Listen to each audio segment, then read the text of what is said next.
यशस्वी भव।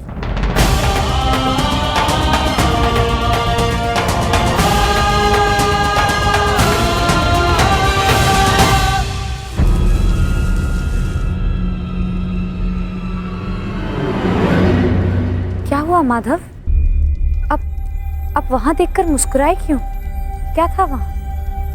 गुप्तचर जो गुप्त नहीं रह पाया।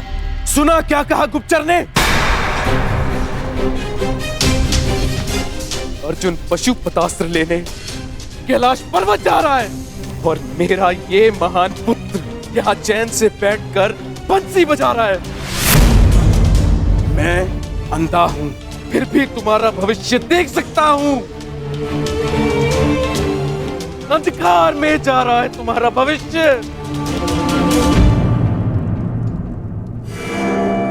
महाराज, आप व्यर्थ ही चिंता करते हैं। अर्जुन का कैलाश पर्वत पहुंचना सरल नहीं होगा। अस्त्र पाना तो बहुत दूर की बात है। अच्छा, तुम भूल रहे हो गांधार राज, अर्जुन बली है, हठी है, पराक्रमी है। यदि उसने वो अस्त्र पा लिया तो तुमने उसे रोकने की क्या व्यवस्था की है?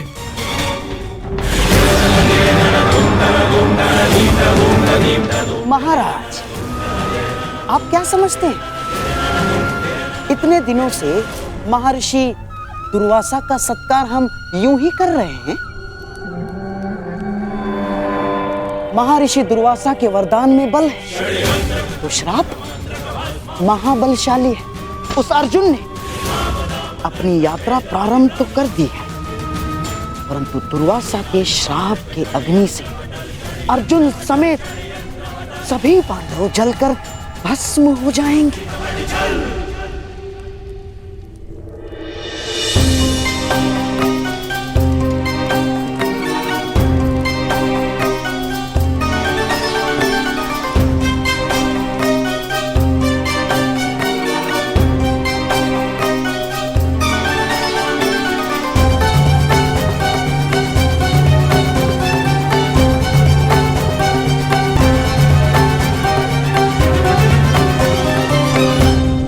प्रणाम महर्षि। आशा करता हूं कि हस्तिनापुर के आतिथ्य से आप प्रसन्न हैं। अति प्रसन्न हैं गांधार नरेश। आपके भांजों के परिश्रम और सेवा से हम अत्यधिक प्रसन्न हैं।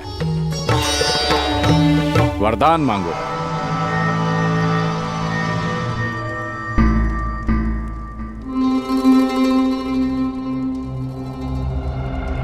क्या हुआ गांधार नरेश? आपकी आंखों में अश्रु क्यों हैं? क्या करे महर्षि, पांडवों का स्मरण हो आया मुझे। यदि यहां होते तो आपकी सेवा का सौभाग्य और महामुनि का आशीर्वाद प्राप्त कर सकते थे। परंतु महर्षि, आप यदि हमारे आतिथ्य से प्रसन्न हैं तो कृपया वन में जाकर मेरे पांडवों को भी आशीर्वाद देकर कृतार्थ करें। हाँ, और उन्हें भी अपनी सेवा का अवसर प्रदान करें, क्योंकि इस समय उन्हें आपके आशीर्वाद की बहुत बहुत आवश्यकता है महर्षि। अवश्य, हम आज ही प्रस्थान करेंगे। वत्स मध्यसेन। जी गुरुदेव। जाकर पांडवों को सूचित कर दो कि हम उनका आतिथ्य सत्कार प्राप्त करने पधार रहे हैं।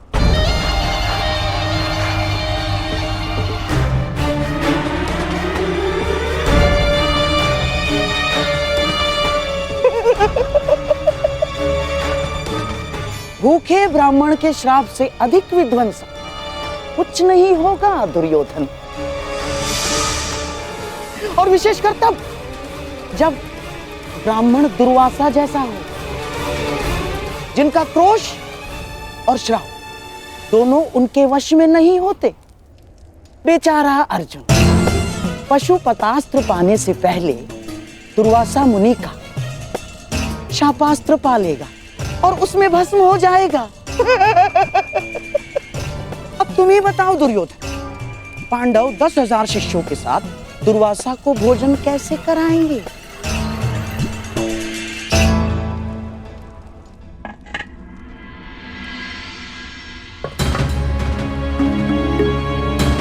घर में अन्न का एक भी दाना शेष नहीं है।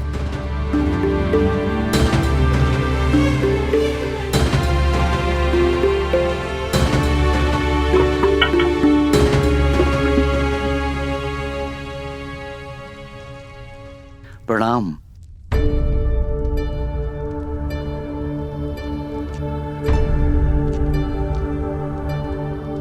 प्रणिपात ब्राह्मण पुत्र, क्या आप वन में मार्ग भटक गए हैं? नहीं, मैं केवल ऋषि दुर्वासा का संदेश लेकर आया हूं।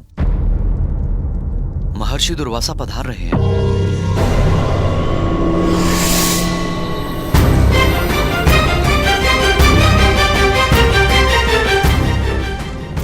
निवेदन है कि उनके और उनके 10,000 शिष्यों के सत्कार की व्यवस्था करें।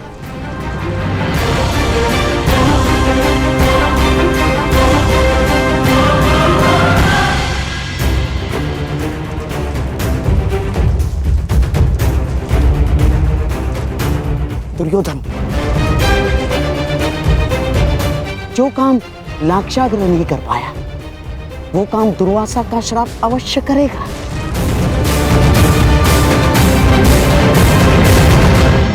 हे ईश्वर, घर में अन्न ही नहीं है, मैं कैसे उनका सत्कार कर पाऊंगी?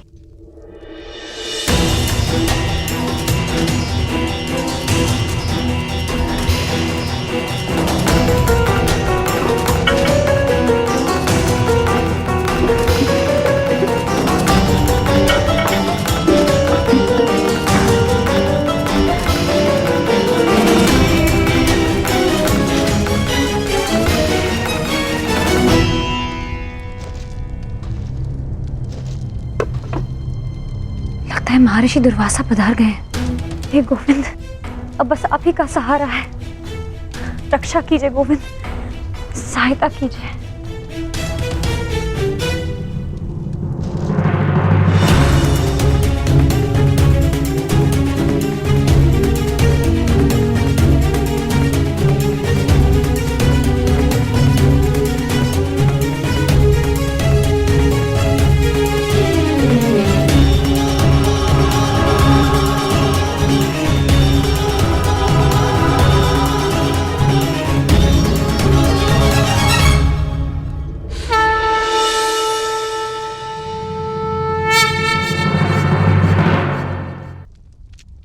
बहुत विकट समस्या में हूं गोविंद, रक्षा कीजिए। सखी, भूखे पेट मुझे कुछ नहीं सूझता। पहले मेरी क्षुधा पूर्ति की व्यवस्था करो, उसके पश्चात ही मैं तुम्हारी समस्या का समाधान कर पाऊंगा। परंतु सखा। सखी, मुझे भूख लगी है। अब जो कुछ भी घर में है ले आओ, उसके पश्चात बैठकर बात करेंगे। जाओ जाओ।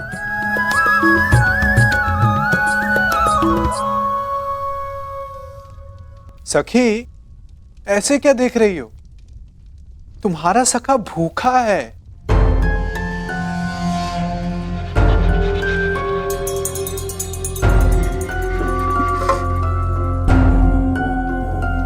आपने तो समस्या और बढ़ा दी है सखा। घर में अन्न का एक भी दाना नहीं है। असत, तुम कब से इतनी कृपण हो गई सखी? अपने सखा से भोजन छिपा रही हो? हटो, मैं खुद ही देख लेता हूं।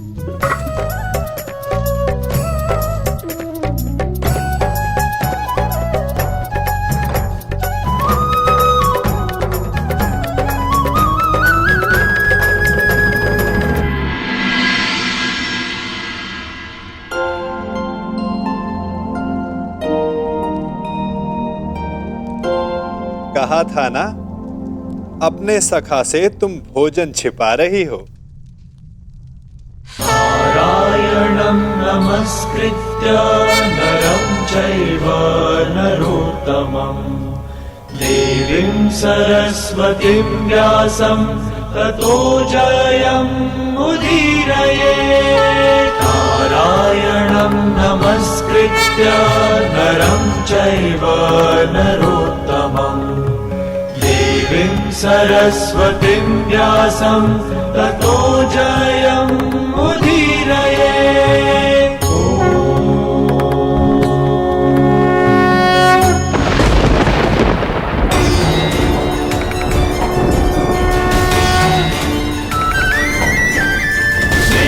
गोविंद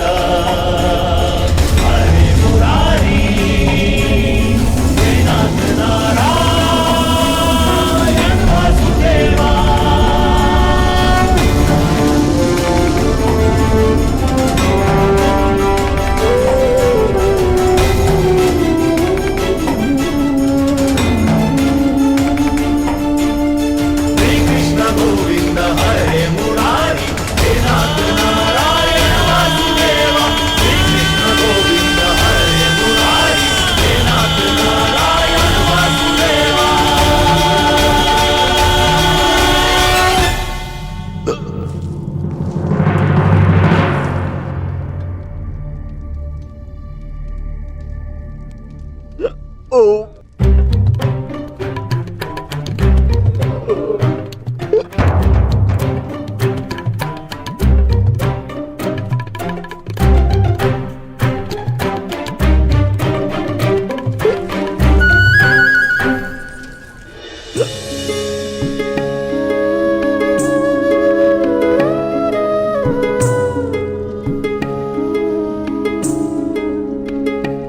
आनंद आ गया सखी। अब जाकर मेरी भूख शांत हुई।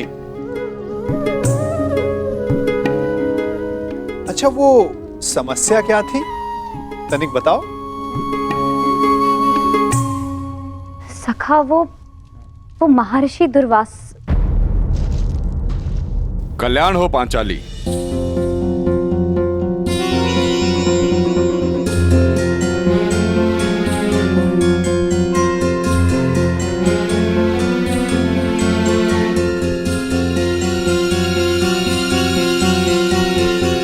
प्रणिपात महर्षि। अखंड सौभाग्यवती भव।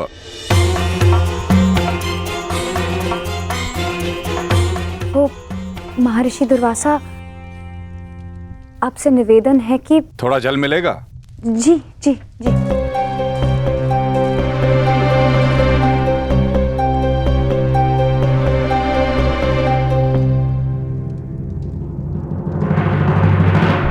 महर्षि, वो आपके शिष्य ने संदेश दिया था कि वो भोजन। क्षमा चाहता हूं यज्ञसेनी, अब हम भोजन नहीं कर पाएंगे। हमारा पेट भर चुका है।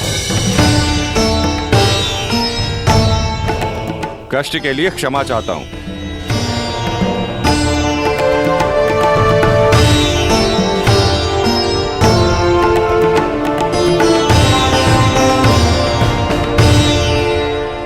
प्रणिपात ऋषिवर।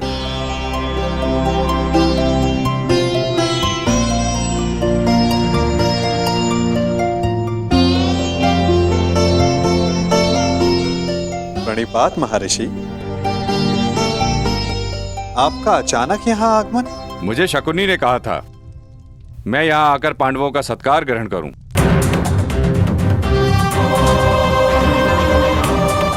किसी भी साधु को किसी का भोजन और निमंत्रण बिना सोचे समझे स्वीकार नहीं करना चाहिए महर्षि। यदि आपने जान लिया होता तो कदाचित आप हस्तिनापुर का आतिथ्य ग्रहण नहीं करते।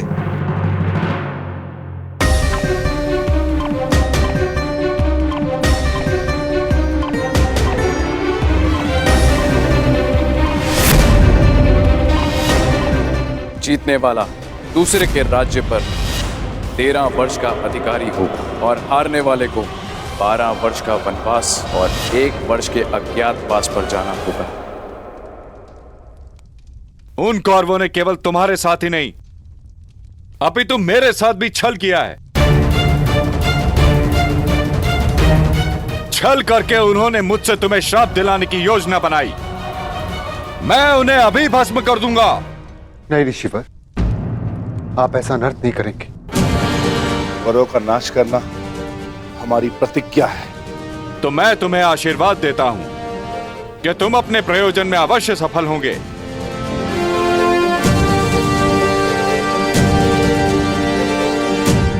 और यदि उन मूर्ख कौरवों ने तुमसे युद्ध किया तो उनका समूल विनाश हो जाएगा।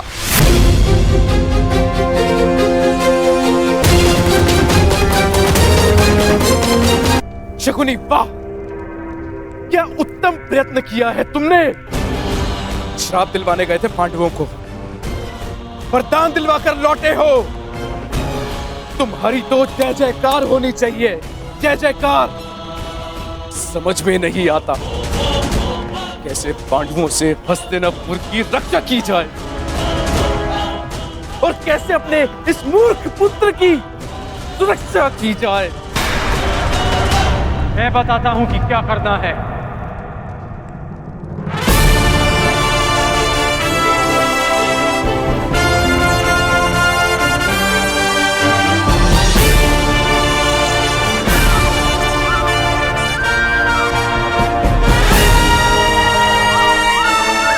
वही करना है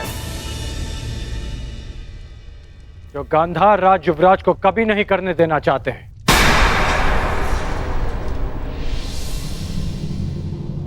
पराक्रम।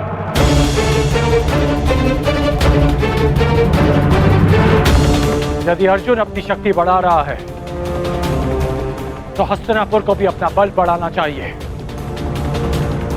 परंतु कैसे बढ़ाओगे बल अंगराज?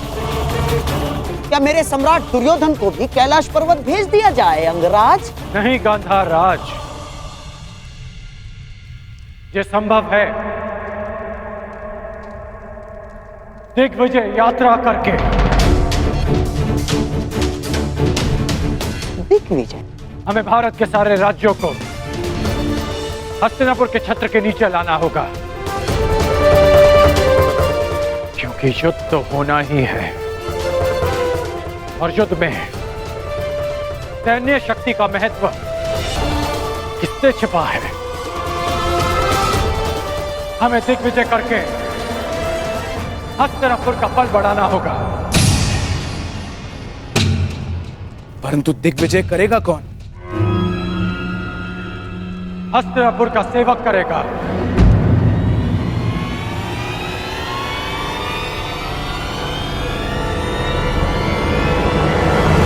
मैं करूंगा दिग्विजय यात्रा। यदि अर्जुन तपस्या से शक्ति प्राप्त करेगा तो मैं अपने पराक्रम से हस्तिनापुर का बल बढ़ाऊंगा।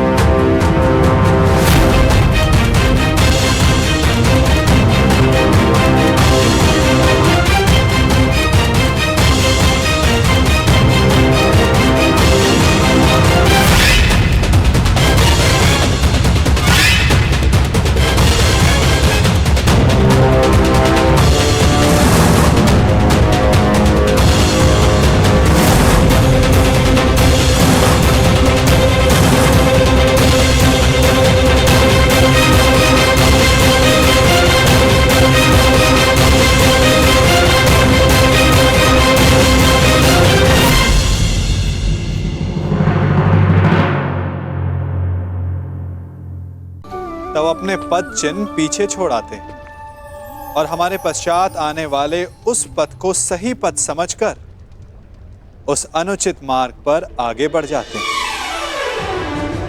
तो क्या किया जाए? माना कि कुछ भूल को सुधारा नहीं जा सकता, परंतु उनके चिन्ह धुंधले अवश्य किए जा सकते हैं ताकि आने वाली पीढ़ी उसका पालन ना करे। और यही भूल को सुधारने का सबसे श्रेष्ठ मार्ग है।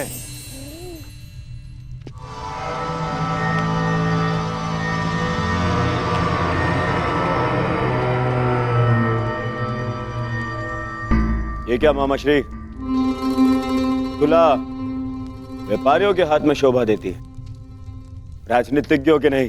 राजनीति दुनिया का सबसे कठिन व्यापार है मेरे प्यारे सम्राट। जहां शत्रु का लाभ और अपनी हानि ठीक से तोली नहीं गई तो पराजय का मुख देखना पड़ता है दुर्योधन।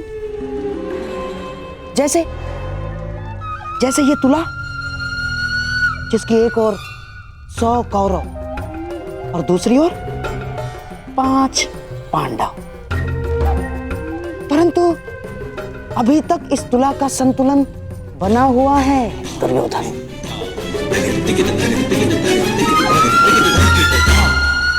और ये है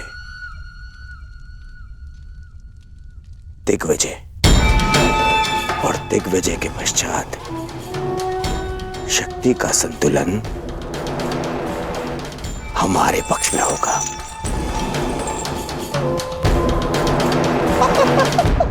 तुम नहीं समझोगे मेरे प्यारे सम्राट। राजनीति तुम्हारे बस का व्यापार नहीं ना।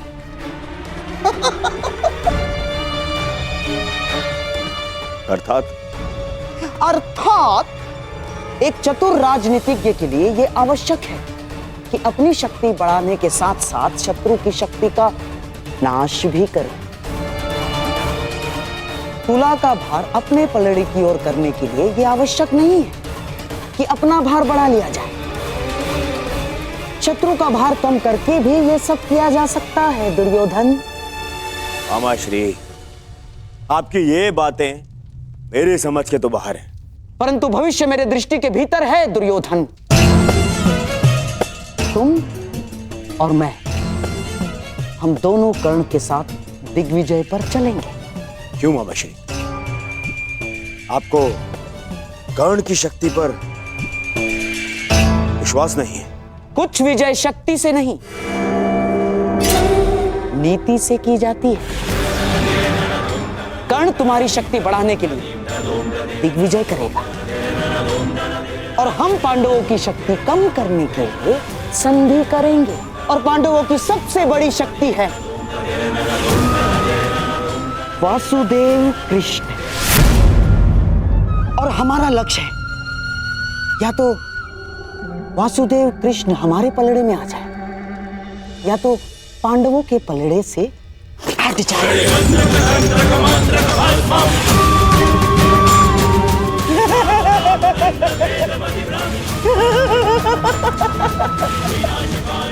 बस इतना कर लो मेरे प्यारे सम्राट, तो सदैव के लिए भारतवर्ष तुम्हारा। वासुदेव कृष्ण।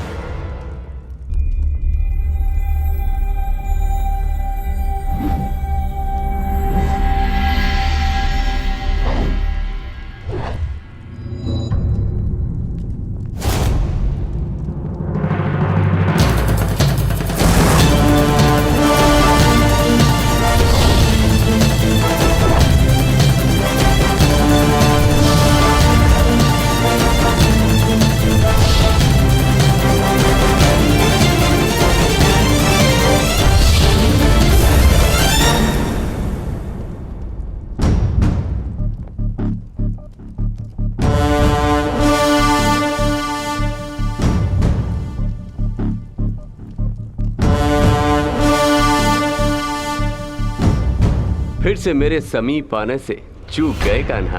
चूंकि आपकी दृष्टि है ही इतनी तीक्ष्ण दाऊ।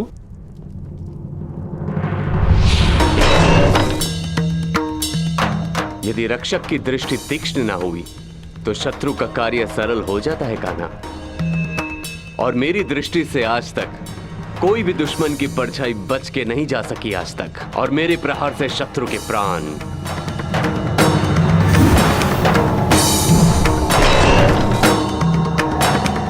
और यदि कोई ऐसा वीर आया जिसे आक्रमण करने से ना रोक सके तो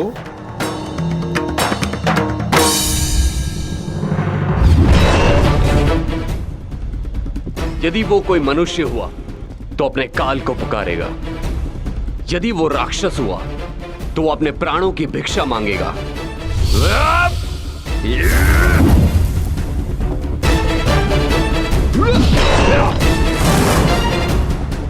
और यदि वो देवता हुआ तो वो पछताएगा कि उसने अमृत पान क्यों किया। और यदि आक्रमण करने वाला देव दानव मनुष्यों से अधिक शक्तिशाली हुआ तो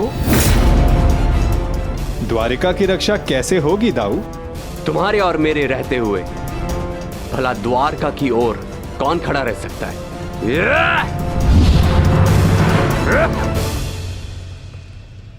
और यदि ऐसा कोई हो जो आपके और मेरे समक्ष खड़ा हो सके तो?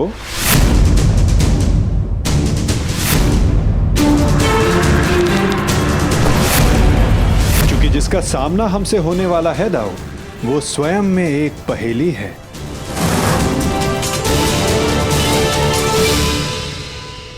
कब कौन समक्ष आ जाए कुछ कहा नहीं जा सकता दाऊ।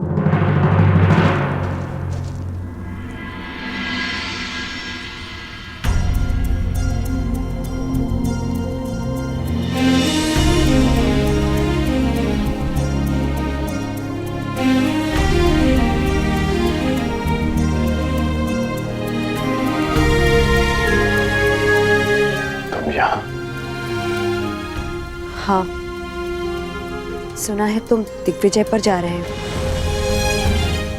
इसीलिए तुम्हें शुभकामना देने चली आई। तुम्हारा मुख बता रहा है कि तुम शुभकामना देने नहीं, किसी प्रश्न का उत्तर लेने आई हो। प्रश्न तुम जानते हो कर्ण।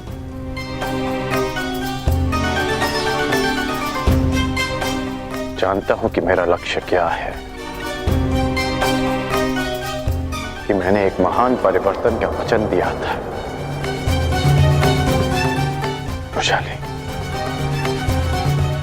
मैं उसी परिवर्तन की आशा में दिग्विजय पर जा रहा हूं। वचन तुमने अपनों की सुरक्षा का भी दिया था कर्ण। हाँ वैशाली, क्या कोई असुरक्षित है?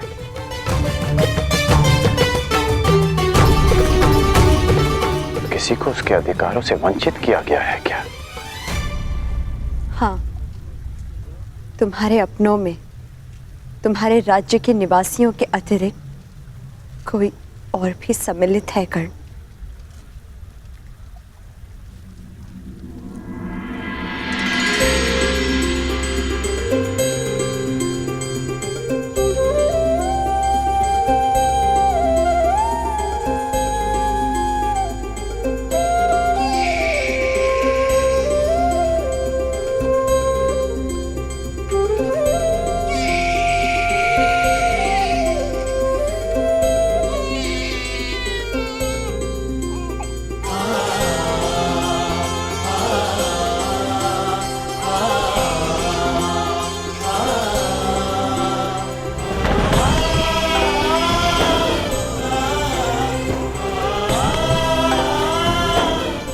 आपका पुत्र अंगराज।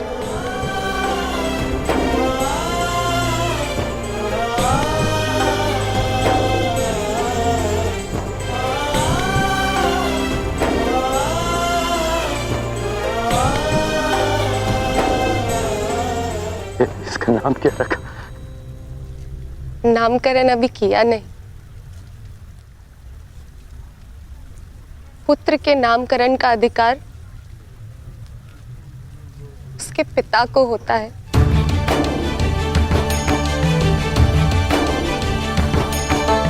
मेरा मानना है कि वृक्ष पर सबसे पहला अधिकार भूमि का होता है, बीज का नहीं। उसी बात ही एक संतान पर सबसे पहला अधिकार उसकी माता का होता है, जो 9 महीने अपने गर्भ में से रखती है। इसलिए सुप्रिया,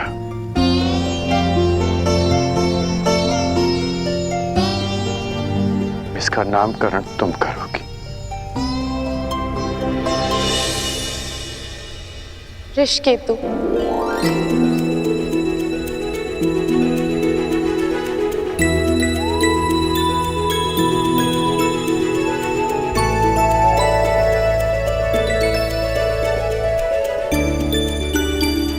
उस रुशाली के नाम पर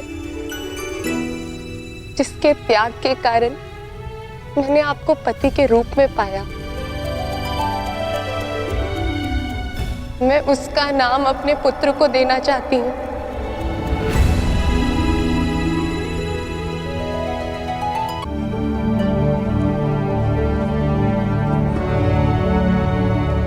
अद्भुत।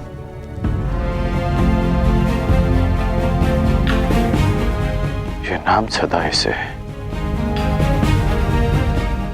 परिवर्तन का मार्ग दिखाता रहेगा।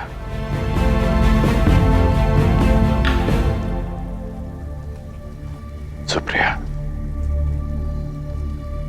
मैं नहीं जानता कि दिग्विजय पूर्ण होने में कितने वर्ष लगेंगे,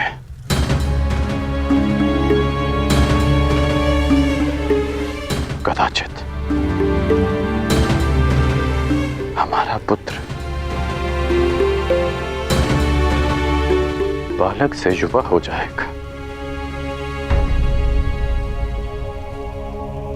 तुम इसका ध्यान रखना।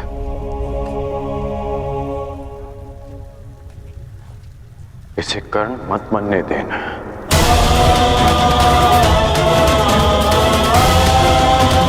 आवश्यकता पड़ने पर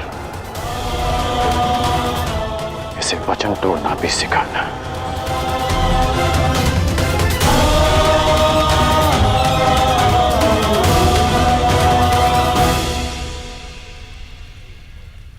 परंतु युवराज के लिए आप दिग्विजय पर क्यों जा रहे हैं? मैं युवराज के लिए नहीं, परिवर्तन के लिए जा रहा हूं। मेरी इच्छा है कि मेरी संतान एक नए भारत में पले, परिवर्तित भारत में,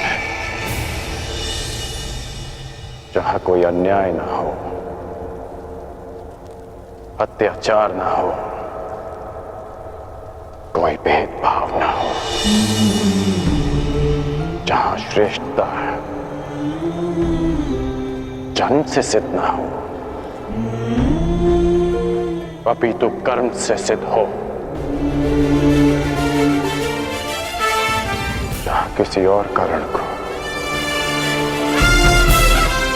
नियमों में बंद कर एक स्त्री का चीरहरण ना देखना पड़े।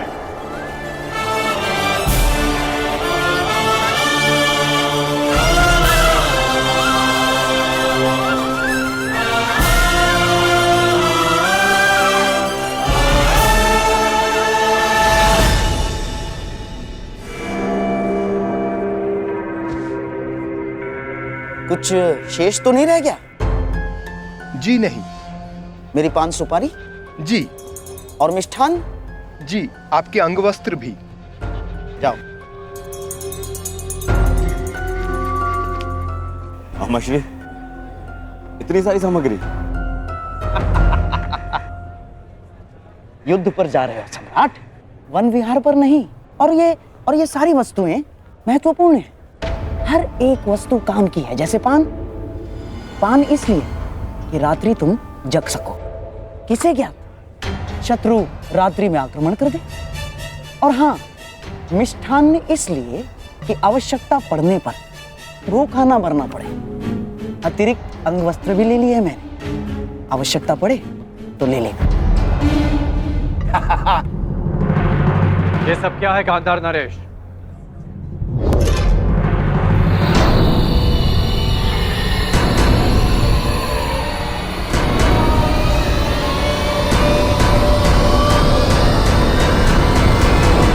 ये कैसा प्रबंध है?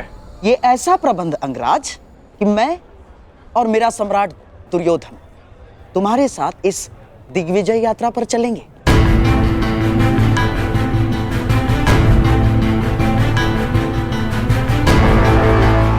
परंतु इसकी क्या आवश्यकता है? आवश्यकता है अंगराज, आवश्यकता है। तुम उन राजाओं पर विजय तो पालोगे, परंतु उनके समक्ष संधि की शर्तें कौन रखेगा? मैं। और हस्तिनापुर के प्रतिनिधित्व के रूप में मेरे दुर्योधन के समक्ष वो समर्पण करेंगे। मामाश्री,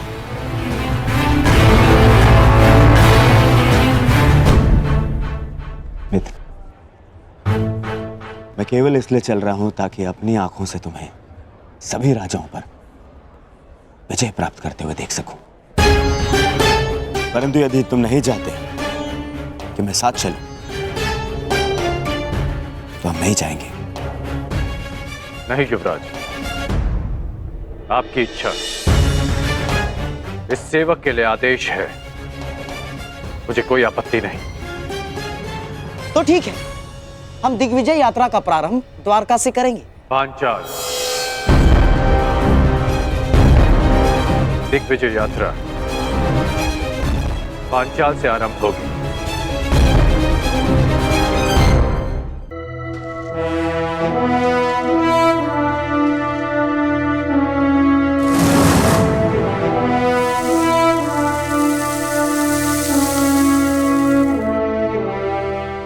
अब भी एक महत्वपूर्ण अस्त्र पाना शेष है पार्थ, पशुपतास्त्र।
इतनी शीघ्रता नहीं। मेरा लक्ष्य तुम्हें हानि पहुंचाना नहीं है, मुझे मार्ग दो। मार्ग में आए हो तो बिना युद्ध किए नहीं जा सकते। जो कुछ उस कुरु सभा में हुआ, उसके पश्चात पांचाल विष उगलने को तैयार होगा, और इससे पहले पांचाली के पिता अपनी पुत्री के अपमान का प्रतिकार करें, हमें उन पर आक्रमण करके उन्हें निशक्त करना होगा।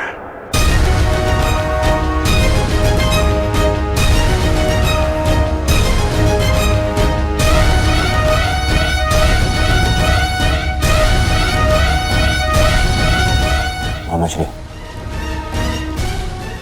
शत्रु का पलड़ा अभी हल्का हो या बाद में, हमारा पलड़ा सदैव भारी रहेगा, क्योंकि हमारे पास कर्ण है।